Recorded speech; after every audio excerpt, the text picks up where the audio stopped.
esqueça, que eu sou bem capaz de esquecer. Mas então, aqui tá aparecendo Camila, mas o meu nome é Lígia, né? Sou professora de Sociologia.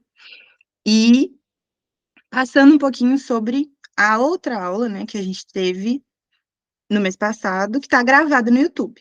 Assim como essa vai ficar lá na página do Pró-Imigrantes, né? Então, essa ciência humana, né, que é clara, é objetiva, ela é fruto da modernidade, que seria o período pós-revoluções, Revolução Industrial, Revolução Francesa, todas essas palavras que eu tô falando, tá tudo bem? Vocês têm familiaridade? Ou não? Sim, Sim? Beleza. Então, depois desse período de guerra, né? Guerra, Primeira Guerra Mundial, Segunda Guerra Mundial, Revolução Industrial, Revolução Francesa, a gente teve o fenômeno das pessoas que habitavam lugares mais rurais, lugares mais afastados, né? Ou com pequenas localizações muito afastadas uma das outras, irem para grandes centros urbanos, principalmente, né? Esse movimento de migração, ele acarreta em um monte de relações que a gente vai estudar aqui. E esse que eu coloquei aí embaixo, resultado de heranças históricas herdadas, é porque essa sociedade que a gente vai estudar com a sociologia, ela não vem do nada, né? Vocês concordam comigo que a gente teve grandes civilizações, o Império Romano, por exemplo, avançando em cima de outros territórios, exterminando populações inteiras. Depois a gente teve a colonização aqui na América, né, na América Central, na América do Sul. Então, todos esses fatores, eles vêm e geram uma série de situações, né, com as pessoas que a sociologia vai estudar. No outro aulão, eu passei um texto falando sobre uma trajetória histórica, né, do nosso, da nossa sociedade. E aí, depois eu vou mandar esse texto de novo, que a questão, né, que ela coloca no final é uma questão filosófica nesse texto, do que queremos ser. Só que na sociologia a gente pensa mais numa questão prática, do que pode se ser de fato, né? Porque nós temos uma quantidade de coisas e recurso financeiro, né, recurso social, de estudo, que eles têm o determinismo, né, que vocês viram na aula de filosofia. Antes acreditava-se que a pessoa não avançaria por uma série de fatores. Na sociedade que nós temos hoje, isso já é diferente, né?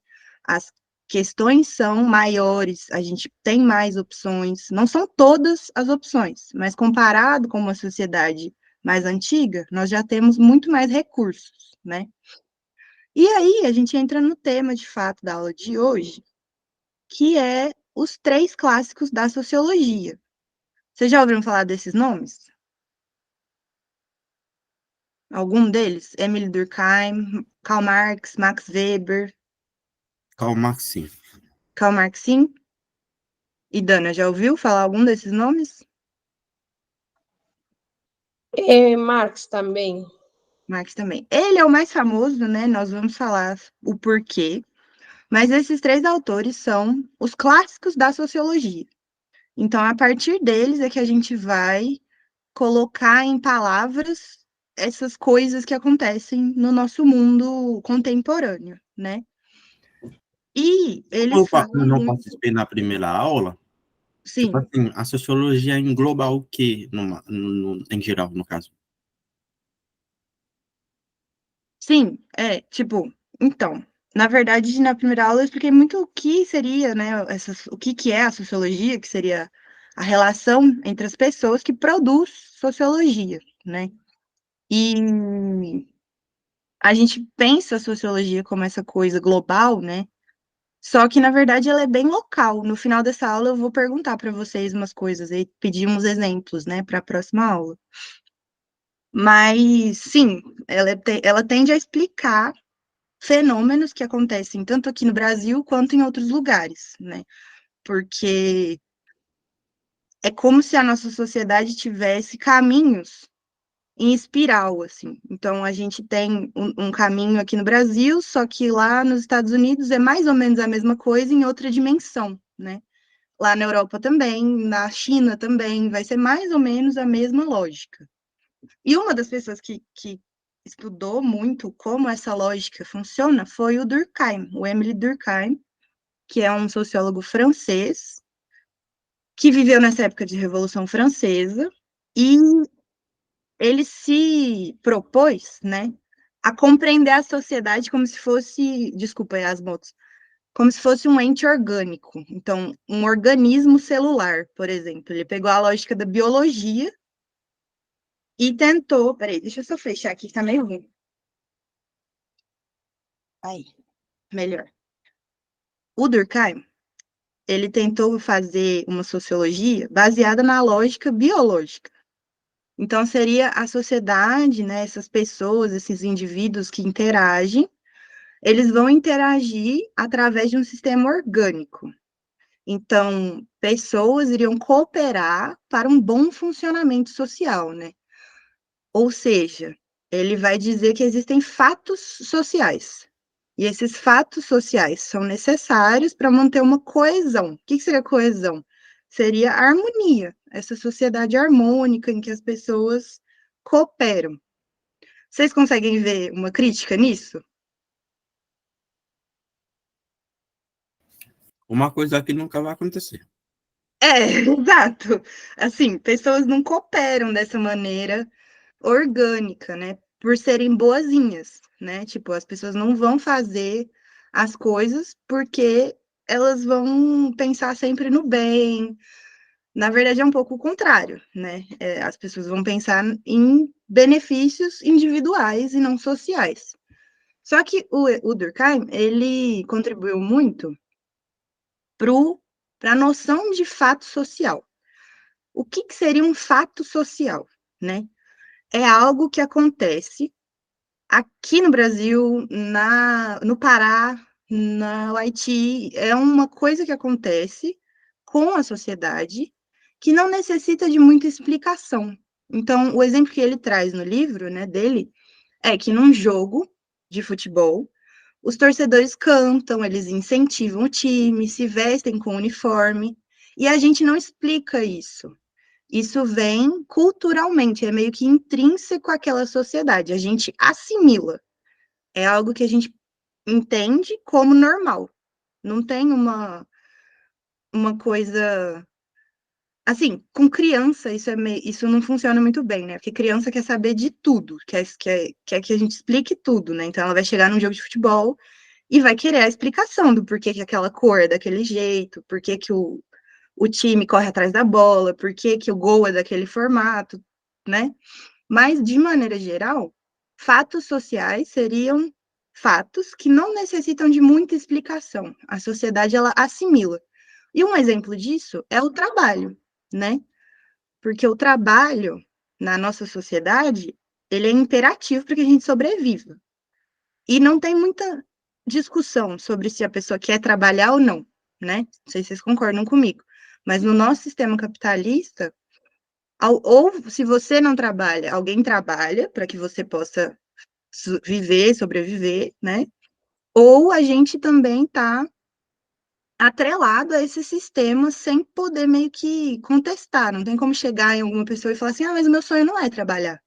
Aí ele vai falar: tá, você vai seguir o seu sonho trabalhando. Não tem como, né? Na sociedade em que a gente vive, não tem como.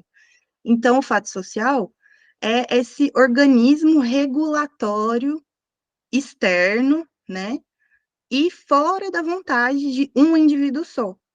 Ou seja, o trabalho, ou exemplos de coisas que a gente faz que a gente nem se toca muito bem, né? Seria o exemplo do futebol. O Durkheim deixa várias lacunas, né, nessas teorias dele. A gente já vai passar para o outro? Já. Alguma dúvida? Vocês pensarem em alguma coisa? Qualquer comentário, assim. Não, tá certo. Tá tranquilo? Então tá. Aí a gente passa. Desculpa, pode falar, Dani. Não, sim, está certo, sim. Tá bom, beleza. Então, a gente tem... o Durkheim, ele foi um grande teórico da educação e da religião. Então, ele estudou... A gente vai falar dele também na próxima aula, que a gente vai falar sobre identidade e cultura, né? Ele fez um trabalho muito denso para estudar a religião, como a religião funciona, por que ela é importante e tudo mais. E aí a gente passa para o tema dessa aula, né, que é o mundo do trabalho, de fato, que é como funciona o sistema capitalista de acordo com o Karl Marx e o Max Weber. A gente vai começar pelo Max Weber, por ser um pouco mais simples, né? E aí a gente pega aquilo que o Durkheim fala sobre as ações, né? A gente age para cooperar, a gente age para poder ter uma coesão, uma harmonia social. E aí o Max Weber vai falar assim: não, a gente age por diversos motivos. E aí ele cria a teoria da ação social. O que é isso, né? Uma ação individual, então eu vou trabalhar, ela é orientada pela sociedade em que eu tô. Então, no que eu vou trabalhar? No que estiver disponível na minha região, no que estiver sendo demandado, né? No que der dinheiro bom, uma quantidade boa de dinheiro, se tiver uma quantidade ruim de dinheiro, eu troco de emprego. Isso é uma ação social, né? Ela é dotada de sentido e finalidade. Só que ela pode ser baseada em várias categorias que ele vai criar. A primeira seria uma ação social tradicional. Então, uma coisa que as sociedades fazem de maneiras diferentes, mas todas elas fazem. Como, por exemplo, ceia de Natal, ceia de ação de graças, ceia de Ano Novo. Em todas as sociedades que a gente tem, né, no planeta, as pessoas se reúnem em um determinado momento para fazer uma refeição juntos, para ter esse momento de agradecer, ou até mesmo só de se reunir, né? Vai que aquela família ou aquela comunidade não tem muito uma vertente religiosa definida. Mas as pessoas continuam se... A ceia de Natal, por exemplo, é uma de religião. Mas a ceia de ação de graças dos Estados Unidos é mais no período da colheita, né? Então, tem esse tipo de ação social, a tradicional. A gente também tem a ação social racional, que seria isso que eu falei para vocês, da pessoa ter um emprego. Se aquilo não está muito bom, ela busca outra coisa, né? Aí a gente vai ter essa ação racional com relação a valores, por exemplo. Então, eu tenho um valor, para mim, de honra, ou de... honra é o melhor. Então, a pessoa, antigamente, né, na época em que ele escreveu, iria à guerra, ou se alistaria nos militares. Por quê? Porque pelos valores que ela tem, ela vai lutar pela sua pátria. Isso seria uma ação social racional com relação a valores, né? Tem também a ação social racional com relação a fins, como, por exemplo, vocês aqui comigo. Vocês estão aqui, né, nesse momento, no sábado à tarde, com uma pessoa que vocês não conhecem, porque vocês têm uma finalidade. Essa finalidade é ou trocar de faculdade, ou trocar de curso, ou arrumar um outro, né, uma outra ascensão que vocês queiram dentro da própria faculdade, dentro do dinheiro para receber. Então, isso é uma ação social racional, né, porque a pessoa está pensando nisso, com relação a fins. Tudo isso que eu dei aqui de exemplo é um exemplo, assim, digamos, bonzinho, né? Mas o Max Weber, ele vai estudar também o que o ser humano faz de ruim, né? O que o ser humano tem também, né, para orientar essas suas condutas e tudo mais, de uma maneira até a explorar a outra pessoa. E ele faz isso qualificando o movimento religioso. Por quê, né? Até aí alguma dúvida? Só que agora eu vou mudar de um pouco de vertente. Não, ainda não. Tranquilo? Ficou Tranquilo. claro essas ações sociais aí? Sim. Ficou, beleza. Então, o Max Weber, ele morou na Alemanha protestante. Então, existia a Igreja Católica, né? E essa igreja, ela tinha uma ideologia com relação a trabalho. Quando eu falo igreja aqui, não é a igreja do bairro, eu tô falando da instituição igreja, né? Então, a Igreja Católica acreditava que o trabalho era para os súditos. Então, o trabalho ele era para as pessoas de menos capacidade, né, como era acreditado na época, de pensamento filosófico, pensamento teórico. Essas pessoas que pensavam, que estudavam, elas eram membros da corte, membros da do reino mesmo, né? Ou condes, duques, essas pessoas é que tinham o direito ao estudo, à qualificação, à filosofia, à teoria e tudo mais. Os outros demais seres humanos, eles eram meio que condenados a trabalhar. E aí, quando vem o movimento protestante, quando vem a igreja calvinista, essa ideologia em relação ao trabalho, ela muda. E aí o Max Weber vai estudar o porquê ela muda e como ela muda, né? E aí tem a ver mais como o trabalho ser algo que dignifica o ser humano. Então, na visão protestante, a ascensão social, econômica de um indivíduo, ela vem através da ascensão religiosa também, né? Então, isso mudar faz com que seja possível o capitalismo. Porque antes, eu digo assim, no século XV, né? Ser rico, ser essa pessoa abastada, não era muito bem visto até pela sociedade comum, as pessoas comuns. Porque isso era coisa de nobre, né? Isso era além da própria relação que as pessoas tinham. Então, quando o protestantismo vem, ele vem também com essa noção de ascensão social que não existia antes. Então, você fazer os seus caminhos, você estudar, né? Estudar nem que seja a Bíblia. Eu não sei se vocês já ouviram falar de quando imprimiram as primeiras Bíblias, né? Era a pessoa que fez isso, né, através da imprensa, ela meio que colocou uma coisa que antigamente não existia, que eram pessoas comuns lendo a Bíblia. Antes eram apenas os representantes religiosos que passavam a palavra, né? E não ter a Bíblia de fato. E isso é muito importante, né, para nós, aqui da sociologia, porque a gente vai ver depois o Karl Marx, que aí o Weber faz toda essa teoria, fala sobre como o capitalismo surgiu de acordo com esse raciocínio, e aí 100 anos, né, antes, na verdade, que o Weber fala isso, que eles têm um espaço ali de uma janela. Até aí, tranquilo com o Max Weber? Ficou claro a parte da religião ali? Por que ela é importante aqui? Ficou? Vocês podem falar, viu, gente? Pode falar qualquer coisa. Então, beleza. E aí, depois nós temos o Marx, que aí foi o que vocês já ouviram falar, provavelmente por conta do comunismo, né? O grande fantasma do comunismo. Mas o Marx, ele tem uma teoria imensa, gigante, muito importante para a sociologia, que é a relação de conflito. Então, lembra aquilo que a gente falou no Durkheim, de que as pessoas não agem assim por serem boazinhas, por quererem harmonia, coesão social. Na verdade, a sociologia ela se cria muito no espaço de disputa. Então, o Marx ele está vendo a Revolução Industrial na Inglaterra, né? Ele é alemão, mas ele estudou na Inglaterra, estudou na França. E aí ele começa a observar que o sistema capitalista, esse sistema produtivo, né, em massa, em larga escala, dentro das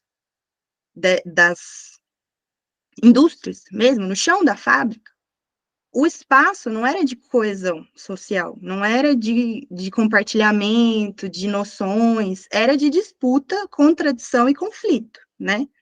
Inclusive, existiram episódios, até antes de você entrar nas fábricas, quando ainda não existiam direitos trabalhistas, quando ainda não existia a obrigação do patrão contratar, né, as pessoas, na frente da fábrica ficavam muitas pessoas para poderem entrar na fábrica e trabalhar aquele dia, né? Então era um espaço de conflito, de pessoas passando por cima umas das outras pelo direito de trabalhar. Então, o Marx vai dizer que isso acontece devido à luta de classes. Então, existe uma classe social que tem as fábricas, que é a pessoa que é dona daquele sistema, né? E a classe proletariada, que são as pessoas que trabalham nas fábricas. E esses dois grupos têm interesses distintos, porque o interesse da pessoa que é dona da fábrica é fazer dinheiro, ganhar mais, aumentar a fábrica, ser maior, né, no país. E o interesse da pessoa que é proletariada é não morrer de fome, basicamente. É a pessoa conseguir o seu pão de cada dia ali. Então, existe uma disputa por esse meio de produção, né? É isso que o Karl Marx vai dizer. Ele vai falar, existe uma disputa para ver quem é o dono da fábrica, nesse contexto industrial. E aí, hoje em dia, isso acarretou, né, a teoria marxista que existiu naquela época, lá na Revolução Industrial. Hoje em dia, ela se apoia num método de análise que ele criou, que considera o mundo material, a infraestrutura, a economia, a herança escravista de vários países, né? Porque o Brasil, por exemplo, foi uma colônia de Portugal que recebeu um tráfico imenso de pessoas para trabalhar aqui de forma desumana, né? De forma em que você literalmente usava a pessoa até o desgaste total, né? E eu posso estar falando isso para vocês agora, falando no passado, mas hoje em dia isso ainda acontece de outras maneiras, né? Existem ainda pessoas que são exauridas, né? Que lá em São Paulo, igual eu falei para o Jefferson, eu sou do estado de São Paulo, eu não sou daqui de Minas, eu moro em Belo Horizonte para estudar. Mas lá no estado de São Paulo, existia um regime de trabalho que era dentro dos canaviais, que eram os boias frias. Não sei se vocês já ouviram falar desse nome, mas eram cortadores de cana de açúcar. E até os anos 2010, depois foi proibido a utilização desse tipo de trabalho, né? Mas até os anos 2010, existiam pessoas que morriam de cansaço. A pessoa morria de trabalhar lá, dentro dos canaviais, né?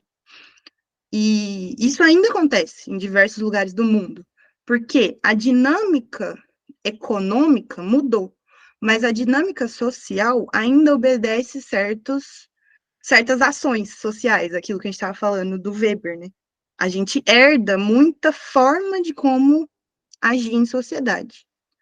E aí o Marx vai voltando aqui, né, ele vai traçar o materialismo dialético, que junto com essas outras filosofias que vocês viram, né, mais cedo, que é o determinismo, dualismo, tudo isso vai conflitar com a realidade, porque apesar das teorias tentarem traçar esse caminho, a gente tem o material, a gente tem pessoas que continuam se perpetuando na pobreza, enquanto tem pessoas que continuam perpetuando o dinheiro infinito que eles têm, né? Então, esse materialismo dialético, ele vai classificar as pessoas dessa forma, entre super ricos, que seriam bilionários, né? Pessoas ricas, trabalhadores intelectuais, que seriam esses trabalhadores que tiveram a chance de estudar, tiveram a chance de ascender um pouco mais, e trabalhadores meros mortais, trabalhadores laborais, que dependem da sua força física, né, para sobreviver. Até aí, tudo bem? Falei bastante? Tá indo bem. Beleza. Então, aí eu queria mostrar para vocês aqui acabou a teoria, né? Quando a gente fala sobre o materialismo dialético, é a herança que o Marx dá para a sociologia, que é que nós devemos colocar os pontos nos is, né? Não adianta a gente teorizar um monte de coisa, enquanto a realidade aqui está acontecendo, né? E a realidade é essa estrutura aqui que ele traça. Os super ricos seriam bilionários, pessoas que nunca vão ficar pobres, jamais. Os ricos já não. Pode ser que uma pessoa rica perca, né, o dinheiro que ela construiu a vida inteira. Então, eu queria mostrar para vocês mais ou menos como isso cai nos vestibulares, né? Que seria essa questãozinha aqui. Vocês querem tentar responder? Rapidinho? Que depois eu vou dar Só. alguns exemplos só. Das ciências sociais caem na fotografia como objetivo de estudo da sociologia espiritual. E fato social. A luta. Toma uma água aqui. O fato social. Ué, às vezes possa estar tudo parecido. Todas parecidas. E ainda mais que agora eu acabei de falar disso, então deve confundir tudo, né? Na cabeça. Toda questão Enem é feita para o erro. Tipo, toda questão de Enem vai fazer você errar, porque ela é feita para isso. Ela é feita para induzir ao erro, né? E Então, tem duas pode falar. quase e tem duas quase iguais, porque a ação social e o fato social, se o fato social e a ação social. Então, vocês caem entre A e a C, né? Mais ou menos. Tipo Então, assim, aqui, A e B parecem a mesma coisa. é. A, Então, B e aqui tem C é a que. mesma coisa. Aqui tem que considerar que. Primeiro, a gente acabou de falar disso. Pode ser que no dia lá vocês nem lembrem dessa aula que a gente teve. Tomara que sim. Mas aqui a gente vai ver as coisas, igual ele fala aqui, respectivamente. Então, os autores das clássicas das ciências sociais, o Durkheim e o Weber, definem como objeto de estudo da sociologia, respectivamente. O que significa respectivamente? Um seguindo o outro. Um seguido do outro. Isso. Então, o primeiro, o Durkheim. O que vocês lembram dele, que a gente acabou de falar? Ação social. O Durkheim é o do. Pode falar, Dana. Não, fala. O Durkheim é o do fato social. Ele vai estudar o porquê pessoas em várias sociedades fazem uma coisa igual. Tipo, aquilo que a gente fala sobre o futebol. Todos eles têm times de futebol ou times de outros esportes, né? Que vão obedecer à mesma lógica. E essa lógica, ela vem intrínseca. Então, a gente não questiona. A gente não questiona que o time tem uma bandeira, que ele tem uma cor, que a pessoa vai de uniforme, que o jogo se dá com o árbitro apitando no momento, e aí você tem que respeitar ele se ele te der uma falta, sabe? Tudo isso é um fato social, porque nós, enquanto sociedade, obedecemos esse fato sem questionamento, sem demais questionamentos, né? Então, o Durkheim é o do fato social. Então, ali a gente já ficaria entre a C e a D, né? Uhum.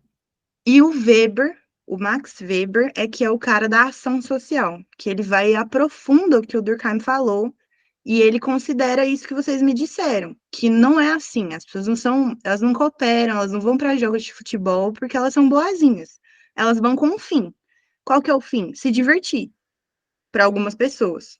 Agora, tem uma torcida, não sei se vocês já ouviram falar de torcida organizada aqui no Brasil, que Uhum. inclusive é um grande problema aqui no Brasil, porque as torcidas depois dos jogos brigam, elas brigam, literalmente brigam, assim. Em outros lugares isso acontece também, né? Mas muito mais difícil. Aqui no Brasil é muito grande essa cultura. Então, a ação social que o Max Weber vai definir vai incluir essa capacidade do ser humano de passar por cima do outro mesmo, ou agir de acordo com um fim próprio.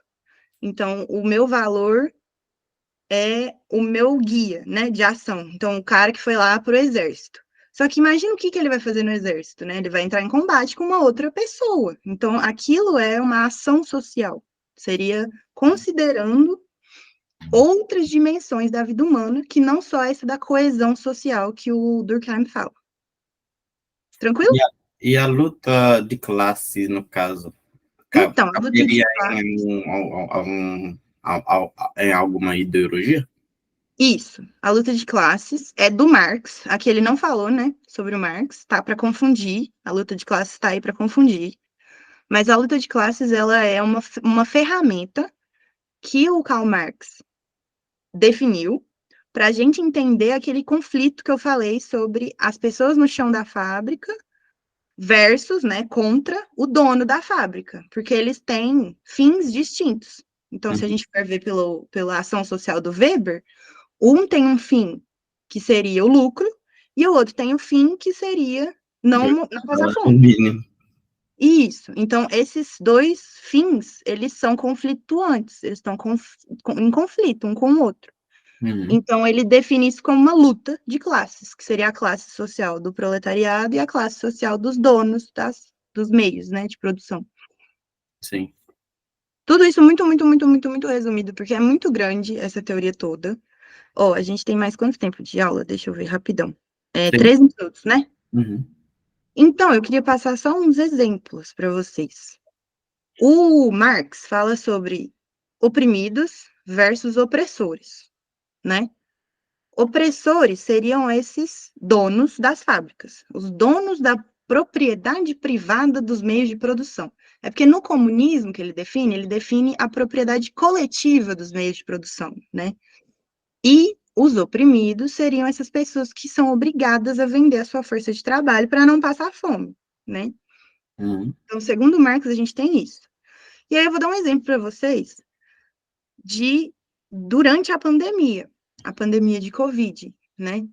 Que vocês passaram a pandemia como? Foi aqui, né? Perguntar? Tem gente que ficaram bilionários, tem gente que apodreceram lá na pobreza, né? Exatamente, exatamente. Então, como o Marx ele vai falar isso em 1850, né? 200 anos atrás, praticamente. E até hoje, isso que ele disse sobre o conflito, a disputa, a luta de classes, continua vigente. Porque durante a pandemia, 4 anos atrás, vieram diversos relatórios, não foi só um, né? Esse aí, ele é de quem? Deixa eu ver aqui se tem escrito. Oxfam, né? Então, um monte de pesquisadores, de economistas, viram como os bilionários fizeram muito mais dinheiro em cima da pandemia, né? Em cima das situações que a pandemia deixou a população. Uhum. Enquanto as outras pessoas não tinham o que comer. Aqui no Brasil chegou a ter fila para o caminhão do osso. Sabe a Sim, carcaça? Vocês sim, já ouviram falar disso? já. Aqui no Brasil chegou a ter fila de pessoas para pegar a carcaça do osso do boi, do porco, né, para poder comer alguma coisa, porque não tinha comida, né? Não tinha, na verdade, outros fatores que acarretam em comida. Então, por exemplo, não tinha emprego fixo, porque muita gente foi demitida, né? Uhum. E aí a pessoa ficava presa em empregos informais, que seriam esses esporádicos, tipo, vai limpar a casa de alguém, ou vai pegar um trabalho de babá, vai pegar um trabalho de venda rápido, né? Uma coisa rápida, e aí acabou. Então, esse dinheiro não durava. Não era a mesma coisa que ter um emprego fixo, igual existia antes da pandemia, né? E isso acarretou em pessoas perdendo emprego, tendo que se mudar de cidade, voltar para a casa de alguém, né, próximo. Tudo isso enquanto essas pessoas bilionárias lucraram ainda mais. E as estimativas são de trilhões de reais, né? Desculpa, Uhum. trilhões de dólares. Então, é muito mais dinheiro do que eu sei contar, por exemplo. Eu nem sei quanto que é 1 trilhão de reais. É, então, e aí nós temos esse caso, né? Esse que eu trouxe para ilustrar para vocês como a desigualdade, a luta de classes, isso ainda acontece, né? E no Marx, a gente também tem a noção de trabalho produtivo e trabalho improdutivo. O que seria isso, né? Trabalho produtivo gera dinheiro, gera renda, gera lucro, gera mais-valia, né? Que é o termo que ele usa. Mas aqui a gente não vai usar muito isso, porque o ensino médio não busca muito isso. E o trabalho improdutivo seria o trabalho que não gera renda. Então, um exemplo dos dois. Trabalho produtivo. Professor. Eu estou aqui formando para ser professora. Eu vou dar aulas que vão gerar renda. Simples. O que seria o trabalho improdutivo, de acordo com Marx, né? Donas de casa. Mulheres, donas de casa, né? Em geral, mulheres, que estão exclusivamente ali para cuidar dos filhos, ou às vezes de um idoso, da família, uma pessoa com deficiência, uma pessoa acamada. Só que esse trabalho que essa pessoa exerce, ele não gera renda, mas ele é trabalho, porque a pessoa não está ali à toa, né? Ela está lavando vasilha, tá lavando roupa, tá trocando fralda do neném, limpando a casa, limpando o quintal, cuidando do cachorro. Tudo isso é trabalho. Só que ele não gera renda. Então, na visão do Marx, ele é improdutivo. Tudo tranquilo? Até aí? Tudo. Vocês conseguem pensar em outros 2 exemplos? Trabalho produtivo e improdutivo? Carteira não assinada. Isso, um trabalho informal. Ainda gera renda, né? Ainda tem dinheiro, tipo, mas não Sim, mas gera uma. assim, você não tem uma garantia. Tipo, Isso, se você for demitido, você é na rua. isso. Ou nem demitido, às vezes você só é contratado por aquele dia. Então, Isso. você tem aqui, por exemplo, garçom. Eu trabalhei como garçonete muito tempo. Aí, depois que eu fui demitida, né, por várias questões, eu fiquei uns 6 meses, 8 meses fazendo freelancer. Então, você tem R$ 100 ali na sexta-feira, que você não sabe quando você vai arrumar outro emprego, tipo, outro Exatamente. trabalho, né? Ah, Então, tem exatamente isso. A gente tem também babá, trabalho de babá, ou mãe creche, né? Então, cuidar dos filhos da sua vizinha, cuida do filho da sua madrinha, da sua cunhada, aquela pessoa que próximo. é, cuida de um idoso. Então, tipo, aquela pessoa, ela tá meio que fazendo um favor, digamos, né? Porque às vezes ela nem recebe, ela é da família, ela é uma amiga, só que ela tá trabalhando, ela tá vendendo seu tempo Às ali. vezes sofre mais. É. E Porque aí, hoje em dia, as idosas, às vezes, é sofre complicado de mais. lidar. Uhum. Idoso Uhum. é, por exemplo, aqui no Brasil, é uma questão que a gente ainda não conseguiu resolver, porque vai ter uma quantidade enorme de idosos Uhum. daqui a uns 20 anos, né? Que como que vai fazer? Eles vão trabalhar com o quê? Como que a gente vai lidar, né? Enquanto sociedade, que eu digo, não é eu, Lígia, indo lá propor uma coisa, é enquanto sociedade, como a gente vai lidar com os idosos? Quem vai cuidar deles, né? Porque a outra pessoa da família vai estar trabalhando, então, como a gente vai lidar? E aí eu trouxe o exemplo da Argentina, que em 2021, o cuidado materno foi reconhecido como trabalho, devido ao movimento feminista, né, a luta de mais de anos aí. E aí essas mulheres que cuidaram, né, dos seus filhos, às vezes de idosos da família, elas vão ter uma quantidade de dinheiro na aposentadoria, seria como se fosse uma previdência social da Argentina, né?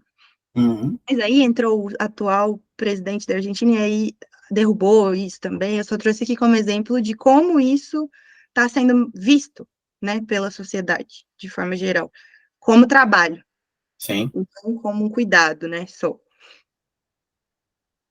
Então, e aí a última coisa que, na verdade, eu vou pedir para vocês, para a próxima aula, entrando aqui nos finalmente, né, o outro conceito que a gente vai usar muito na sociologia é o de controle social formal e controle social informal. Isso aqui é do Max Weber.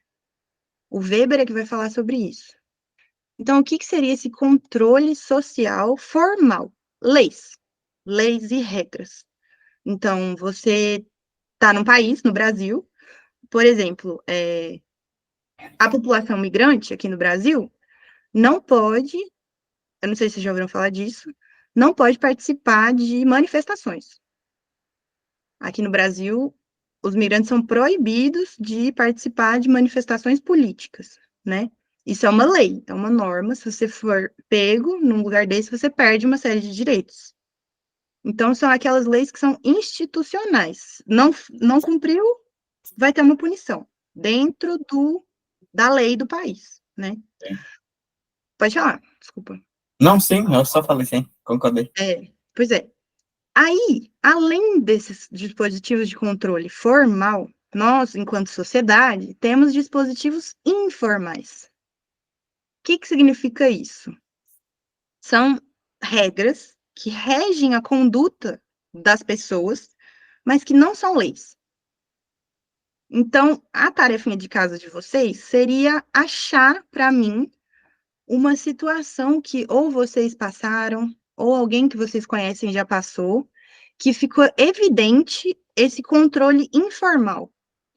Então, assim, eu vou dar um exemplo meu.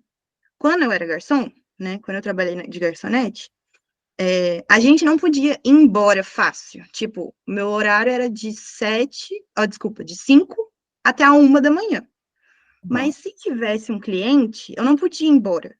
Eu tinha que esperar a pessoa comer, fazer as atividades dela, beber, conversar, para eu poder ir embora. No meu papel lá, no meu contrato, não tinha nada disso escrito. Não era algo formal. Só Uhum. que se eu começo, enquanto funcionária, a ir embora e deixar a pessoa mal, desamparada, ela vai falar mal do restaurante por minha causa, né? Porque eu fui a pessoa que causou aquilo. E Uhum. aí pode acarretar na minha demissão, mesmo sendo algo que não está escrito, né? Não é uma lei, não é uma regra. É uma coisa informal, é algo que alguém me disse que eu segui e que tem a ver com o poder. Então, o poder que o cliente tem em cima do funcionário. Eu vou dar um outro exemplo. Entregadores de comida, farmácia, essas coisas. Eles não são obrigados a subir no prédio. Eles só vão, na teoria, até onde a moto vai. Só Uhum. que um monte de gente pede para subir. E aí o moço que não tá podendo discutir, porque vai precisar das 5 estrelinhas lá para ele continuar trabalhando, ele vai subir, porque ele não tem muita opção.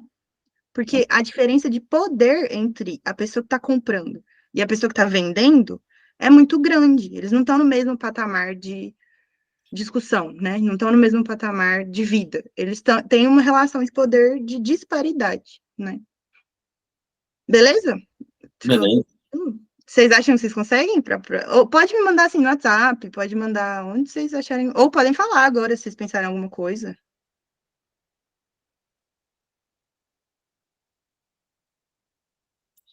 É, acho que hoje por hoje a cabeça já encheu. Tranquilo, não é? Então, eu queria mesmo passar para refletir, para reflexão de toda essa aula enorme, né, que a gente falou.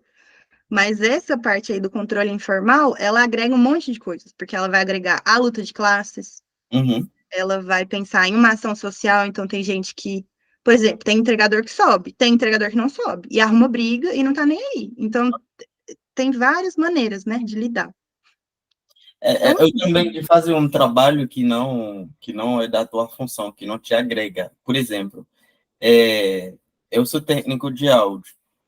Aí, se for no. O técnico é para operar, tipo, operador de som, ficar na mesa, uhum, na parte digital. Aí, se a empresa me pede para fazer, tipo assim, montagem uhum, de caixas de som e tal, uma coisa que talvez eu não vou saber, eu vou ter que aprender no momento para fazer, eu acho que cabe nesse sentido também. Pois é, não é da minha função, é uma coisa que está me exigindo e tem um outro profissional qualificado que faz isso. Mas só que por fazer parte do conjunto, tipo, a gente trabalha em conjunto, o operador é junto com quem monta, é quem arruma e tal, aí parece que o operador é um X-tudo, faz tudo. Então, uhum, acho que cabe nesse sentido também. sim, exato. Ou uma empregada doméstica que é contratada para limpar. Só Aham, que aí ela tem que cozinhar, ela tem que lavar roupa, ela vai cuidar do neném da família, ela vai fazer mais 30 coisas que não são do que combinaram com ela. Mas ela não tem É. uma posição de. Oi, pode falar. Sim, quando eu cheguei aqui, tive que trabalhar assim, fazendo faxina em casa normal. Mas eles não falavam que tinha cachorros, né? Então já tinha que sair, eles têm um cuidado diferente, porque tem que fazer carne, frango para os cachorros, a partir de a comida das pessoas. Então eles Uhum, não falaram ao princípio qual era a minha função, sim? Se entrava o cuidado de cachorro. Então eu aí foi menos dinheiro, mais trabalho, tempo tudo lá, limpar a casa e limpar os cachorros. Então se foi um pouco ruim uhum. a experiência. Não, com certeza, porque você é contratado para fazer uma coisa, aí quando você chegar lá, você é 10 pessoas para fazer 10 coisas diferentes, e não tem como você falar não, né? Porque você precisa muito daquilo. Sim, Uma situação que ela não pode negar. eu acho É, que de imigrante é também difícil, porque sempre vai acontecer que as pessoas eh, querem se aproveitar, de você. Isso, exatamente. Mas era isso, gente. Muito obrigada pela contribuição de vocês. Espero que vocês tenham gostado. Espero que vocês tenham conseguido enxergar que a sociologia é algo da nossa vida, né? Ela está no cotidiano, ela está nas relações diárias que a gente tem, né? E é Sim. isso. Muito obrigada pela presença, pela participação. Obrigada a você. Só esqueci o nome. Lígia, meu nome é Lígia. Deixa eu escrever no chat aqui. É assim, ó. Lígia. Lígia. Tá certo. Isso. Obrigado, professora Lígia. Muito obrigada, gente. Tchau, tchau. Bons estudos, boa semana. Você Tá também. bom? Igualmente, bom descanso. Bom Tchau. descanso. Tchau, tchau. Beijo.